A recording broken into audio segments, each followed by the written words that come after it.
June 15th. Happy Saturday.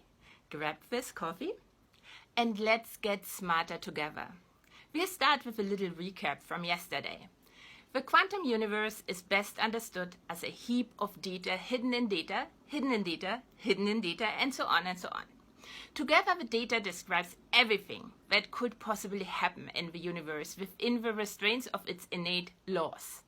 It's all there, happening all at once. Every organism, from a single cell upwards, is a minuscule pattern somewhere inside the quantum universe, looking out and trying to process the data around it. Every pattern's goal is the creation of a complete and true model of a universe. The amount of available data massively exceeds the capabilities of any organism, including that of humans.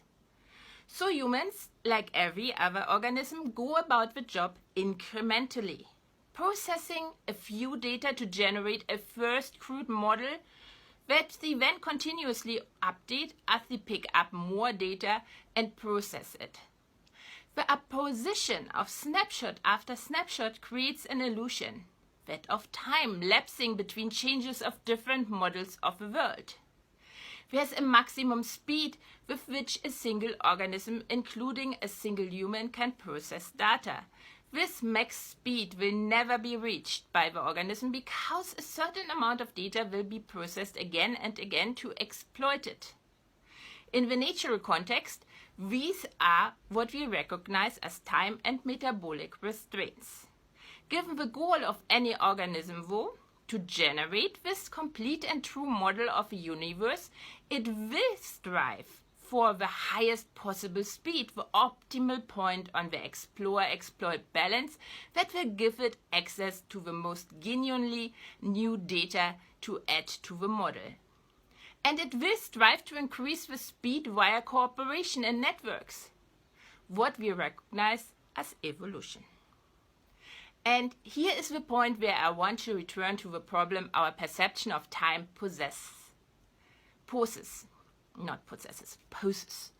I mentioned yesterday the cultural equation of time with progress, which totally neglects the fact that any data crunching process is prone to errors and, yes, deliberate manipulations. And those will compound while the processing and model generation continues on their basis. Today, I want to focus on the other end of the time progress equation and how it skews our approach of the people in the past, makes us regard them as early version of us and not as partners in the job. The equation of time with progress leaves us with this notion that there's a pool of all the information we could possibly possess. What is true? It's the quantum universe. But when we would draw a circle to represent the sum of what we know from everything in the pool today, the circle representing what any of our ancestors knew would always be perfectly inside our circle. Just that their circle would be smaller the farther they were in the past. And that's wrong. Since time is an illusion, the difference between an organism today and any organism in the past is not the amount but the content of the data they process. In this context, time really is the difference of the vantage point from where the observer looks at the quantum universe. As we process data on a randomized basis within our limits, but on a first-come, first-served basis, once you change your vantage point, you process different data, and therefore your model of a universe that you generate on that basis of this data will differ. The bigger the difference in perspective, the more the model will differ, the more the solutions you come up with for your problems will differ. Going back to our overall goal here, the generation of a most complete and true model of a universe, because that will give us access to all the tools needed to solve any problem we could ever face in this universe. The more different the model, the more helpful it could be to make progress on the job. Because the model contains the data the people have picked up and processed. By creating a compound model of that and ours, it would cover so much more ground than we can from our vantage point alone. The job of an archaeologist and cultural anthropologist is therefore not to ask what of our knowledge could best explain the actions of people in the past. And in the faraway places, as space is just as much an illusion as time, but to ask what were these people aware of that we are not yet.